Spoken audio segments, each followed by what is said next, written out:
हम गॉड को खुश कर सकें, ताकि जो हमारे यूनिवर्स में जो चीज़ें चल रही हैं, जो सिस्टम है वो बहुत अच्छे से चलता रहे, लाइक टाइमली रेन होती रहे और जो सन और मून है वो टाइमली निकले।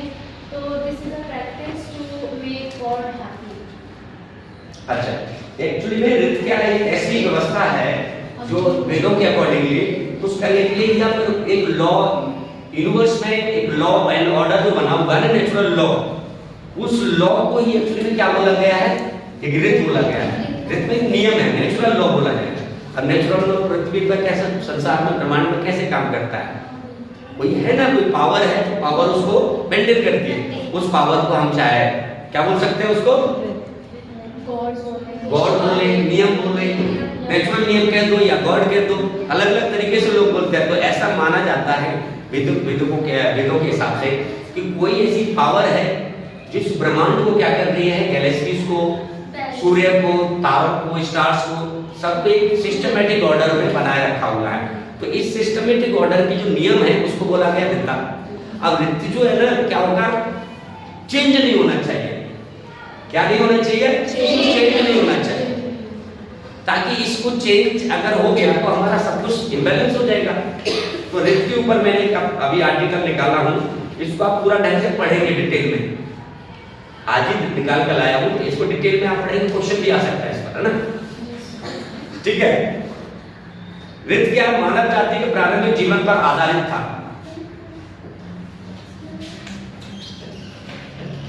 यह प्रकृति मनुष्य के लिए जहां तक साधक है, वही नाना प्रकार के भय भी उत्पन्न करती है। कौन करती है, प्रकृति। प्रकृति में भय उत्पन्न होता है कि नहीं होता है, कैसे उत्पन्न होता है कि भूकंप क्यों आता है, गर्जना क्यों होती है, तेज तूफान क्यों चलते हैं, है ना, ये तारे क्यों चमकते हैं, बहुत सारी अचानक से लोग मर जाते हैं, अचानक से कुछ भी बीमारी हो जाती है। तो दुनिया भर की चीजों का क्वेश्चन लोग, आदमी डरता रहता है इनको लेकर। आकाश के जो ब्रह्मांड में जो कुछ घटना हो रही है उनके बारे में लोग डरता रहता है। तो इससे सारी प्राकृतिक चीजों से हो रही है। अब कई लोग प्रकृति बोल करके संतुष्ट हो जाते हैं, कई लोगों के मन में चलता, कोई करवा रहा है इसको, आदमी मर रहा है या आदमी के अंदर जीवन में दुख है ना, सुख है, कोई सुखी है तो उसको लगता है ये सुखी है, तो इसको क्या लग रहा है, कोई दूसरा आदमी इसको सपोर्ट कर रहा है, कोई पावर सपोर्ट कर रही है, और मैं दुखी हूँ, इसका मतलब मुझे कोई पावर मेरे से नाराज है ना। तो इस तरह के माइंड में क्वेश्चन लोगों के चलते रहते हैं। ये प्रकृति मनुष्य के लिए जहाँ ये साधक है भाई, विभिन्न प्रकार के भय भी उत्पन्न करती है, जैसे कि अग्नि और सूर्य मानव कल्याण के लिए है, लेकिन अग्नि का विद्युत रूप और सूर्य का अस्ताचल और गहन भय उत्पन्न करता है। प्रकृति के अनेक उपायदान सृष्टि को संचालित करने हेतु है। उपायदान यानी कि सृष्टि को कोई ना कोई संचालित कर रहा है। तो मैंने पहले के लेक्चर में बोला था, सृष्टि को कौन संचालित कर रहा है, एक नेचुरल नियम, नेचुरल नियम उसको संचालित कर रहा है, उसको क्या बोलेंगे, ऋत बोलेंगे। वेदों के हिसाब से उसको क्या बोला गया, ऋत बोलेंगे। अब ऋत को मेंटेन करने के लिए पूजा पाठ हवन किया जाता है। तो बैलेंस एंड ऑर्डर है, उसको मेंटेन करने के लिए, ताकि इम्बैलेंस ना हो, उसके लिए पूजा पाठ का एक प्रोसेस दिया गया पूरे ऋत के अंदर, प्रोसेस है इसके अंदर पूरा जो पड़ेगा। सृष्टि के नियामक तत्वों के रूप में ऋत क्या है, सृष्टि के नियमित तत्वों के रूप में। नियमित तत्व क्या होता है, नियम है, नियम कानून बने हुए हैं कि एक सिस्टमैटिक ऑर्डर है जिसमें पूरा ब्रह्मांड काम कर रहा है। एक पॉइंट है शाश्वत नियम के रूप में ऋत। शाश्वत नियम, शाश्वत का मतलब एक फिक्स नियम है, सत्य नियम है। शाश्वत का मतलब होता है सत्य। क्या हो गया, सत्य है ना। शाश्वत होना मतलब एकदम यूनिवर्सल है कि ये चीज इसी नियम के द्वारा चल रहा है। तो ऋत क्या है, एक शाश्वत नियम है, शाश्वत नियम है। अब क्या, विभिन्न व्याख्याकारों की दृष्टि से ऋत का स्वरूप, अब विभिन्न व्याख्याकार क्या करते हैं, अलग अलग तरीके से इसको डिफाइन करते हैं। क्या करते हैं इसको, जैसे हम कोई भी डेफिनेशन लेते हैं तो डेफिनेशन अलग अलग आदमी अलग अलग तरीके से डेफिनेशन देता है। व्याख्या होती है ना, इंटरप्रिटेशन होती है। कोई भी बात कहते हैं तो हम, जैसे आप भारत का इतिहास के बारे में, अंग्रेजों के बारे में अगर बात करें तो कुछ लोग अंग्रेजों को कहते हैं बहुत अच्छा थे, कुछ कहते हैं इन्होंने लूट कर लिया, समझ गए। कुछ लोग कहते हैं कि अंग्रेजों ने हमको क्या दिया, एजुकेशन दिया, कुछ लोग कहते हैं कि उन्होंने हमको लूटा, हमारी पूरी जो है एक नैतिक पद्धति थी, हमारा जो शिष्टाचार था, जो हमारे तरीके थे, है ना, ट्रेडिशंस और परंपराएं थी, उन पर काफी कल्चर पर काफी चोट पहुंचाती है। तो अलग अलग लोगों की इंटरप्रिटेशन है, ऐसे रित के बारे में भी लोगों की अलग अलग व्याख्या है, समझ गए? व्याख्या इसकी डिटेल है, व्याख्या इसकी क्या है, डिटेल है। आप डिटेल में पढ़ेंगे तो आपको कल जो है पढ़ के आना पढ़ना है ना। डिटेल में क्या पॉइंट बता रहा हूं मैं आपको, है ना। डिटेल में क्या, रित के देवी और मानवीय गुण।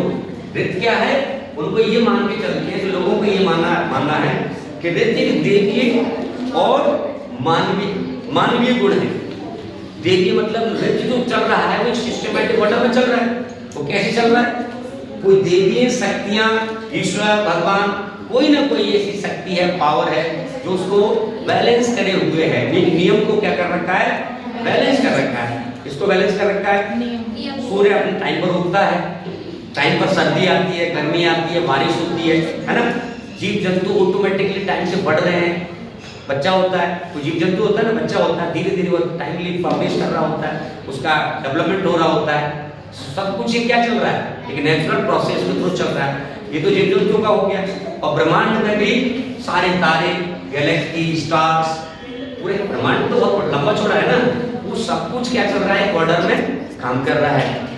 अगर ये ऑर्डर में काम नहीं कर रहा होता तो क्या होता, हम दुनिया में थोड़ी ना हो पाते, सब कुछ बिगड़ जाता।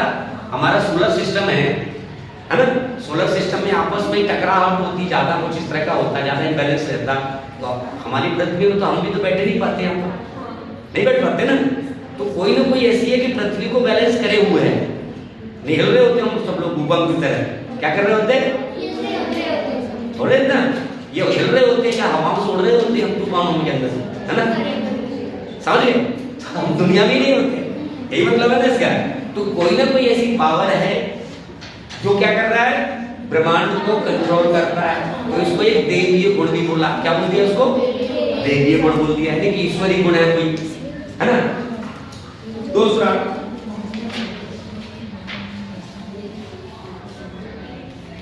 रित के दर्शन के कुछ प्रसंग, अब रित का भी अपना दर्शन होता है, तो दर्शन के रूप में देवीय गुण ही इसके अंदर आते हैं, है ना। अब इसके कुछ पढ़ते हैं। सूर्य सूर्य के मार्ग का पर्याय है, सतत गतिशील है और उसकी गतिशीलता या निरंतरता अचुन्य के कारण रित ध्रुव सत्य के रूप में प्रतीत होता है। रित के द्वारा ही ध्रुव रित अपरिहित, क्योंकि सूर्य के अशुभों को छोड़ने वाली शक्ति रित ही है। यानी कि जो मैं बोल रहा हूँ ना वही है, समझ गए कि कोई ना कोई ऐसी पावर है जो उसको मेंटेन कर रही है, समझ गए। देवी शक्तियां हैं, एक क्लियर। अब रित की उत्पत्ति के कुछ संदर्भ। अब रित का जो माइंड, रित मतलब होता है पूरा इकोसिस्टम, कॉस्मिक ऑर्डर जो चल रहा है। कॉस्मिक ऑर्डर मतलब ब्रह्मांड में जो ऑर्डर है वो चल रहा है। सूर्य अपनी जगह घूमता है, ब्रह्मांड अपनी जगह एकदम फिक्स है या घूम रहा है, एक विदाउट डिस्टर्बिंग किसी को। हम लोग जीव जंतु भी हैं, सब कुछ बैलेंस में चल रहा है। तो ये दुनिया कैसे बनी, क्वेश्चन ये है, कैसे बनी ये दुनिया, बनी कैसे, इस पर क्वेश्चन लोग करता है। तो कह रहा है रित की उत्पत्ति, रित मतलब ब्रह्मांड कह सकते हैं इसको हम, या कॉस्मिक ऑर्डर, ये लॉ या नियम जो बने हैं ये कैसे बने, क्या हो गया। हाँ, अब देखिए ब्रह्मांड की व्यवस्था यज्ञ के कारण है। क्या है, यज्ञ के कारण उसकी उत्पत्ति। रित की उत्पत्ति कैसे होती है, ब्रह्मांड की उत्पत्ति यज्ञ के कारण है। समझ रहे, कितनी बड़ी बात बोल रहा है, अलग बात तरीके से कह रहा है। देवों के द्वारा संपादित यही प्राकृतिक अंग धर्म का प्रथम स्वरूप है। ये रित के अकॉर्डिंगली हो रहा है ना। यही सृष्टि यज्ञ है, यही सृष्टि यज्ञ की तरह है। तभी तो हम लोग उस सृष्टि में यज्ञ करते हैं ना, तो उसको बैलेंस करने का कुछ तंत्र मंत्र पढ़ना पड़ता है, कुछ मंत्र वगैरह पढ़ते हैं, तो सारा सिस्टमैटिक ऑर्डर में बना रहता है, समझ गया, वेदों के हिसाब से। अब इस यज्ञ को संपादित करने वाले देव साध्य या ऋषि हैं। इस यज्ञ को कौन करेगा, ऋषि और साध्य। साध्य मतलब जिसके पास बड़ा ज्ञान है, ज्ञानी आदमी को शाक्य बोला जाता है, जिसने बहुत बड़ी उपलब्धि प्राप्त करी हो, ज्ञान हासिल कर लिया हो, तो ऋषि और साध्य लोग ही इस यज्ञ को कर सकते हैं। ये भी सृष्टि के मूलभूत तत्व है। मंत्र में यज्ञ की 7 परिधियां बताई गई हैं और 21 समाधियां भी बताई गई हैं। परिधि का अभिप्राय 7 लोक से है। परिधि का मतलब 7 लोक है, लोक नहीं होता, यमलोक, स्वर्गलोक, पृथ्वीलोक, ऐसे कुछ इस तरह के ये लोक बताए गए। समझिए, आवाज नहीं करना। 7 लोग हैं। परिधि यज्ञ वेदी की सीमा को कहते हैं। समत्वस्वर के 12 महीने, 5 ऋतु, 3 लोक तथा आदित्य, ये यज्ञ की 21 समाधियां हैं। इसी यज्ञ से यज्ञ का संपादन है। यानी कि आप पूरा डिटेल में पढ़ेंगे। आप समझ गए ना जो मैं कहना चाह रहा था कि ये देवी गुण है और ये पूरा ऋषि मुनियों के द्वारा ही ये वाली व्यवस्था को मेंटेन किया जा सकता है, क्योंकि पूरा ब्रह्मांड यज्ञ की रचना से ही, यज्ञ के द्वारा ही हुआ है। समझ गए? अब इसको पूरा पढ़ेंगे, डिटेल हो जाएगा ना। ऋषियों के द्वारा ऋत का साक्षात्कार, ऋषियों के द्वारा ऋत का साक्षात्कार। ऋत का साक्षात्कार का मतलब क्या होगा? इस ब्रह्मांड में कोई ईश्वर है, कुछ चीजें हैं, लोगों ने देखा है। कोई यमलोक गया है, कोई ब्रह्मलोक गया है, कोई पृथ्वी लोक गया है। कहने का मतलब उनका क्या, इनका उनसे मुलाकात हुई है, देखा है। जैसे कोई हम में से चला गया अमेरिका, तो हमने क्या कर लिया, अमेरिका का साक्षात्कार हो गया ना हमारा। समझ गए ना? वहां पर हमने खाना खाया, घूमा, वाशिंगटन घूमे, तो क्या हो गया, साक्षात्कार हो गया हमारा। ओके, तो ऋषियों के द्वारा ऋत का साक्षात्कार, ऋत से उनकी मुलाकात, यानी कि ब्रह्मांड में जो आकाशीय देवी जो शक्तियां हैं, ऋत का मतलब देवी शक्ति कह सकते हैं ना, तो देवी शक्तियां, उनसे लोगों ने मुलाकात किया। कुछ लोग कहते हैं ना कि कोई शिव से मिलने चला जाता है, या कोई इंद्र से मिल लेता है। समझ गए? ये दिव्य शक्तियां हैं, तो लोग उनसे, ऋषि उनसे मिल लेते तपस्या के माध्यम से। क्या? यज्ञों के माध्यम से, तपस्याओं के माध्यम से लोग इनसे मुलाकात करते थे। ऐसा जो सारी चीजें जिसमें लिखी हुई हमारे ऋग्वेद के अंदर। क्लियर हो गया? यानी कि आपको ऋत का क्वेश्चन आ सकता है, इस पर इंपॉर्टेंट होता है ना, तो पढ़ना है इसको। ऋत के द्वारा, ऋषियों के द्वारा ऋत का साक्षात्कार हो गया।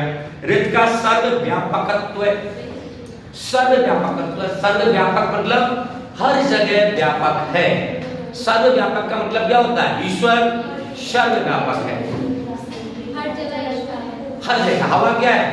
हमारे सब जगह व्यापक है कि नहीं? हमारे वायुमंडल में चारों तरफ घूमती है, तो इसका तो एक लेयर है, इतने दूर तक हवा रहेगी, है ना। तो कुछ चीजें जैसे ईश्वर है, सर्वव्यापक है ना, हर जगह ईश्वर है, क्योंकि सब कुछ ईश्वर ने बनाई है, तो ईश्वर क्या हो गया? सर्वव्यापक है। यानी कि ऋत का भी नाम क्या बोला इन्होंने कि ऋत भी क्या है? सर्वव्यापक है।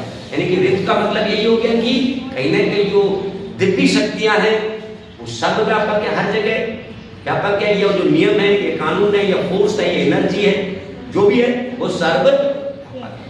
कुछ समझ में आ रहा है ना? अब ऋत एवं अनृत्य का स्वरूप, ऋत के साथ अनृत्य का स्वरूप भी यदि हम समझें तो ऋत की व्याख्याएं और सरलता हो जाती है।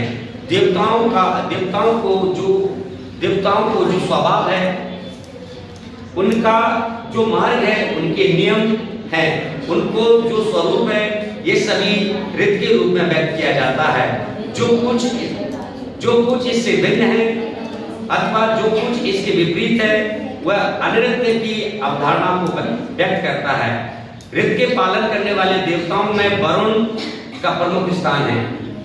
ऋत का पालन करने वाले जैसे जो देवता है, इंद्र है, वरुण है, ये सब कौन है? ये ऋत का पालन करते हैं। यानी कि दिव्य शक्ति ही इनका जो है ऋत का पालन कर सकती है, क्योंकि उसके नियम को समझना आसान नहीं है ना। ऋत का जो नियम है कि सब कुछ बैलेंस में कैसे चल रहा है, ब्रह्मांड और सारी जो है तारे, स्टार्स, सब कुछ कैसे बैलेंस चल रहा है, तो उसको समझने वाला कौन है? दिव्य शक्तियां ही उसको समझ सकती है। ठीक है, ये हो गया। अब अगला टॉपिक हम पढ़ेंगे उपनिषद। उपनिषद क्या है? कल मैंने बताया था उपनिषद, क्या पढ़ाया था उपनिषद के बारे में, क्या बताया था? सर उपनिषद भी एक टेक्स्ट है जो क्या है उपनिषद? कल पढ़ाया तो भूल गए, बताइए। वेदों वगैरह का एंड है उपनिषद। हाँ वेदों वगैरह का एंड है उपनिषद। हाँ, वेदों का एंड है। आत्मा परमात्मा का हाँ हाँ हाँ, बोलिए बोलिए, बोलने की कोशिश करिए मेरे, मतलब सबको मैं बोलने का मौका देता हूँ। हाँ, ग्रंथ है। हाँ, किससे संबंधित ग्रंथ है, क्या कहता है? सर इसमें आत्मा परमात्मा का कॉन्सेप्ट है। आत्मा से संबंधित ज्यादा बातें करता है और पुनर्जन्म का सिद्धांत भी इसी के अंदर है। ये सबसे एंड ग्रंथ है। ये हाँ, वेदों का वेदांत बोला गया, वेदांत यानी कि वेदों का अंतिम भाग है। वेदांत मतलब वेदों का अंतिम भाग, वेद अंत है ना, वेदांत है वेदों का अंतिम भाग, अंतिम किताब बोलेंगे उसको। तो ये इसके अंदर जो कुछ भी लिखा गया वेदों के अंदर, क्या उसके अंदर उपनिषदों के अंदर क्या है, वेदों में जो चीजें लिखी थी उन्हीं को इन्होंने अपने ढंग से फिलोसॉफिकल वे में प्रेजेंट करने की कोशिश की। क्या करा है, उसको अच्छे ढंग से जो चीजें रह जाती है ना, जो समझ में नहीं आती है, तो उसको फिलोसॉफिकली एक समझाना, दार्शनिक रूप से उसको समझाना। और सर इसमें यज्ञ को भी डिनाई किया है, यज्ञ करने का। हाँ, यज्ञ करने को डिनाई किया है, ठीक है। और मतलब बहुत सारी चीजों को, कई चीजों को इन्होंने नकारा भी है। और ये क्या दार्शनिक बातें ज्यादा करते हैं। अब जैसे आत्मा परमात्मा ये सारे कॉन्सेप्ट्स हैं, क्या है ये कहीं ना कहीं वेदों से, ये उपनिषद से ही आए। हाँ, अब उपनिषद क्या है, उपनिषद का अर्थ क्या है, पहले उपनिषद के अर्थ को हम समझते हैं। पहले क्या कहता है उपनिषद, ये फिलोसॉफिकल टीचिंग देता है आपको। क्या करता है, फिलोसॉफिकल टीचिंग क्या होती है, दार्शनिक टीचिंग क्या होती है, दर्शन क्या होता है, पहले से बताइए। दर्शन एक ऐसा होता है कि जो अपनी मन की कल्पनाओं या अपने खुद भी इंटेलिजेंटली कुछ भी नया सोच सकता है। जैसे कि दर्शन में हम क्या कहते हैं, बुद्ध का दर्शन अलग है, अरस्तु का नाम सुना है, अरस्तु का दर्शन अलग है ना, अंबेडकर का दर्शन अलग है, महात्मा गांधी का दर्शन अलग है, मनुस्मृति का दर्शन अलग है। तो यानी कि हर आदमी अलग अलग एंगल में, जो दुनिया में अभी तक किसी ने सोचा नहीं है, उससे ही अलग सोच सकता है, तो उसको क्या बोलेंगे, दर्शन। वो काल्पनिक भी हो सकता है ना, या उसके माइंड को जो है लॉजिकली भी हो सकता है, समझ रहे, वो काल्पनिक भी हो सकता है, वो लॉजिकल भी हो सकता है, समझ गए। तो दार्शनिक यानी कि अलग अलग एंगल में लोग आदमी सोच सकता है, हाँ, नजरिया बोल सकते हैं। हाँ, अब जैसे हाँ, अब जैसे मुस्लिम समाज का जो धर्म है, तो उनका अपना दर्शन है। उनका दर्शन क्या है कि कुरान को जो है मोहम्मद साहब के द्वारा उनके मुंह से लिखा हुआ ग्रंथ है एक्चुअली में, जो कि ईश्वरीय ग्रंथ बोला गया उसको। तो उनकी अपनी मान्यता है, उनकी अपनी फिलोसफी है, उनका अपना दर्शन है, समझ गए अपनी बात को। लेकिन हमारे हिंदू धर्म के कई ग्रंथों में क्या कहते हैं, जैसे वेद हम क्या कहते हैं कि ब्रह्मांड जो है देवी शक्तियों से चल रहा है। तो ये क्या है, ऋत क्या है, ये फिलोसफी है, एक अलग तरीके से अपना विचार बना लिया लोगों ने। तो दुनिया में हर आदमी अलग अलग एंगल में अपने अपने एंगल से सोच सकता है। अम्बेडकर ने अपने हिसाब से सोचा, बुद्ध ने अपने हिसाब से सोचा, है कि नहीं, और विज्ञान अलग अपने तरीके से सोचता है कि नहीं। तो यानी कि अलग अलग एंगल से लोग सोच सकता है। तो फिलोसफरों ने क्या किया, जो उपनिषद लिखने वाले लोग हैं, उन्होंने थोड़ा सा हटके सोच लिया, वेदों से हटके सोचा है कि नहीं सोचा है, क्योंकि वेदों में कॉन्सेप्ट किसका नहीं था, किसका नहीं था, आत्मा का कॉन्सेप्ट नहीं था, नहीं था ना। अब इन्होंने कल्पनाएं करके या दिमाग लगा करके उसी को इंटरप्रिटेशन दे करके आत्मा के कॉन्सेप्ट को और कर्म के सिद्धांत को उन्होंने जोड़ दिया उसमें, कि आप जैसा कर्म करेंगे फल मिलेगा। कर्म का सिद्धांत भी इन्होंने दिया है। क्या कर्म का सिद्धांत क्या कहता है, जैसा, हाँ जैसी करनी वैसी भरनी। हाँ, कर्म का सिद्धांत क्या कहता है? जैसा करोगे वैसा भरोगे।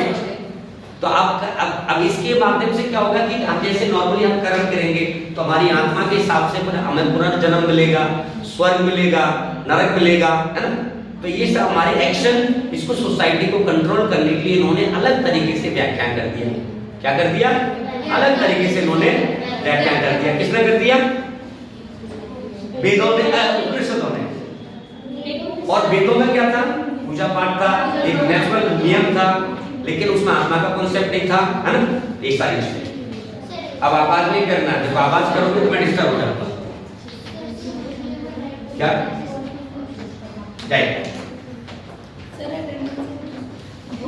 अटेंडेंस हो चुकी है, अब बीच में डिस्टर्ब नहीं करना प्लीज। हाँ,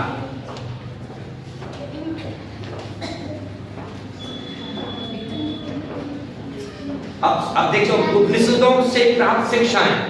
अब उपनिषदों से हमको कौन सी शिक्षा मिलती है,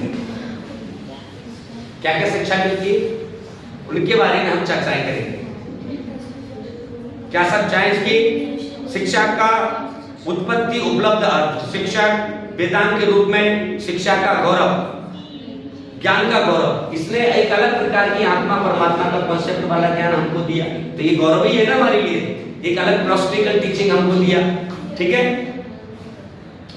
उपनिषदों से प्राप्त शिक्षा, सत्य और धर्म की शिक्षा, सत्य और धर्म की शिक्षा। सत्य क्या है और धर्म क्या है? सत्य और धर्म की शिक्षा उन्होंने त्याग और सेवा, ये शिक्षा है उनकी। इसकी शिक्षा है उपनिषदों की शिक्षा है। अज्ञानता का निराकरण, अज्ञानता का निराकरण, ज्ञान से सच्ची शांति, आत्मविद्या। आत्मविद्या में आत्मज्ञान बोला जाता है। आत्मज्ञान समझ रहे हो? आत्मज्ञान के बारे में ये फिलॉसफी हमको समझाती है। कौन समझाता है? उपनिषद ही हमको समझाता है कि आत्मज्ञान एक ब्रह्म है, यानी कि पूरी दुनिया में सब कुछ किसके द्वारा चल रहा है? ब्रह्म ही है। हम क्या है? पत्थर, पेड़ पौधे, जीव जंतु, आकाश, सूर्य, चांद तारे, सब कुछ क्या है? ब्रह्म है। हम उसी का हिस्सा है। और हम लोग आपस में क्या कर रहे हैं? अपने आप को मैं कह रहे हैं, वो उसको तू बोल रहा है। तो ये मैं वाला जो कॉन्सेप्ट है ना, ये भ्रम है एक्चुअली। क्या बोलता है? ये भ्रम है। कौन बोलता है? उपनिषद बोलता है भ्रम है। अपने आप को भ्रम में मत डालिए। तो क्या करना पड़ेगा बताइए? भ्रम से कैसे निकलेंगे? आपको ज्ञानी बनना पड़ेगा। इस पूरे प्रोसेस को ब्रह्म का हिस्सा जब समझोगे, और ये ज्ञान जल्दी लोगों को आ नहीं पाता है, समझ ही नहीं पाता। हर आदमी मैं लगा हुआ है। मैं का मतलब अहंकार से भरा हुआ है। वो अहंकार क्यों है? अज्ञानता है। जब वो इस तत्व को समझ जाएगा कि हम कण-कण में भगवान है, या कण-कण जो भी है ब्रह्मांड है, हम उसी का ही हिस्सा है, उसी का ही रूप है। पूरा मतलब पूरा संसार या ब्रह्मांड क्या है? ईश्वर है। तो उसका ही अंग, हम भी उसी का ही अंग है। क्योंकि हम जो बने हैं, हम किससे बने? उसी ब्रह्मांड से बने हैं। क्योंकि पूरा ब्रह्मांड क्या है? इस ब्रह्म है ना, उसी का ही हिस्सा है। इस तरह की फिलॉसफी बोलता है।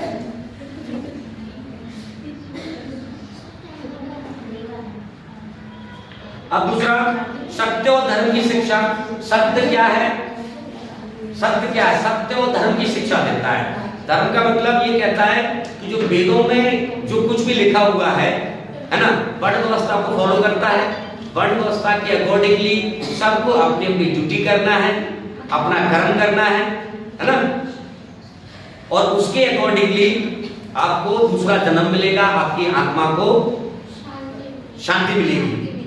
यानी कि आपको कर्म प्रदान करना है। अपना कर्म करोगे, उसी के हिसाब से आपको नेक्स्ट जनरेशन में या अगले बर्थ में, अगले जन्म में क्या हो जाएगा, उसी के हिसाब से सब कुछ आपको मिलेगा।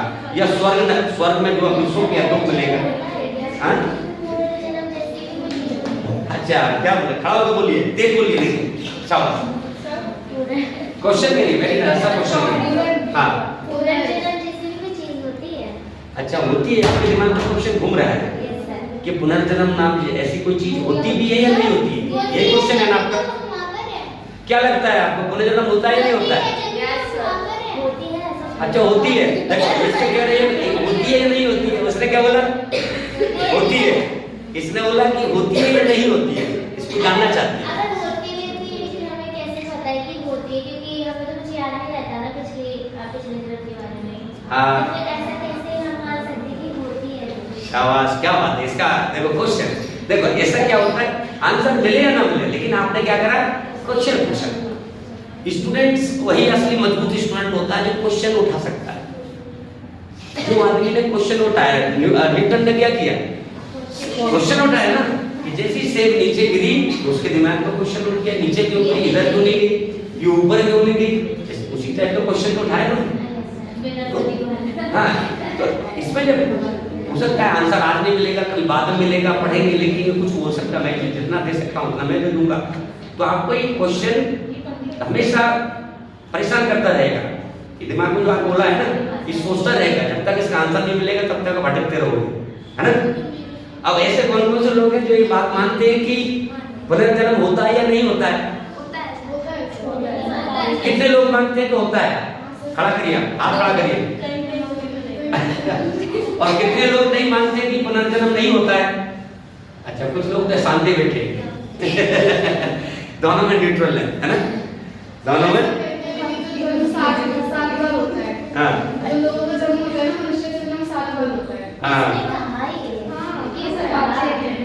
ठीक। अब देखिए, अब देखो हम यहाँ पर क्या कर रहे हैं, सुनिए। अब किसी ग्रंथों में, अब देखो वेदों में पुनर्जन्म का सिद्धांत नहीं है ना, उसमें भी नहीं इस तरह का कोई चीजें ज्यादा देखने को नहीं मिलती है। लेकिन उपनिषद के अंदर है, आत्मा का कॉन्सेप्ट ज्यादातर इसी के अंदर है। आत्मा का कॉन्सेप्ट वहां पर भी नहीं है, किसमें नहीं है, वेदों में। आत्मा का कॉन्सेप्ट बुद्ध में नहीं है, ठीक है, बुद्ध में नहीं है। और बहुत सारे और भी कई ग्रंथ ऐसे कई धर्म है जिनके अंदर आत्मा का कॉन्सेप्ट नहीं है। समझ गया मेरी बात को? तो ये क्या है, कोई आत्मा को मानता है, कोई पुनर्जन्म को मानता है, कोई मानता है, कोई नहीं मानता है। ये सब क्या है, ये सब इसका मतलब क्या हो गया है, सब कुछ अपना अपना सोचने का नजरिया है, दृष्टिकोण है। अब कौन सत्य है कौन असत्य है, इसकी कौन जानता है, इसकी जानकारी किसी को नहीं है। सब लोग कहता है, ये जो आत्मा को मानने वाले लोग हैं या पुनर्जन्म को मानने वाले लोग, जैसे उसने बोला ना कि पुनर्जन्म होता है, लेकिन इसने तो बोल दिया होता है। तो आपके अकॉर्डिंग भी आपको लगता है कि होता है, लेकिन दूसरे को लगता है कि नहीं होता है। समझ गए ना? तो ऐसे बहुत सारे करोड़ों लोग दुनिया में हैं जो इस बात को मानते हैं कि पुनर्जन्म होता है। ऐसे करोड़ों लोग और भी हैं जो इस बात को नहीं मानते कि पुनर्जन्म नहीं होता है। उसको जानने के लिए उसका जन्म जिस रूप में वो एक काम भी करते हैं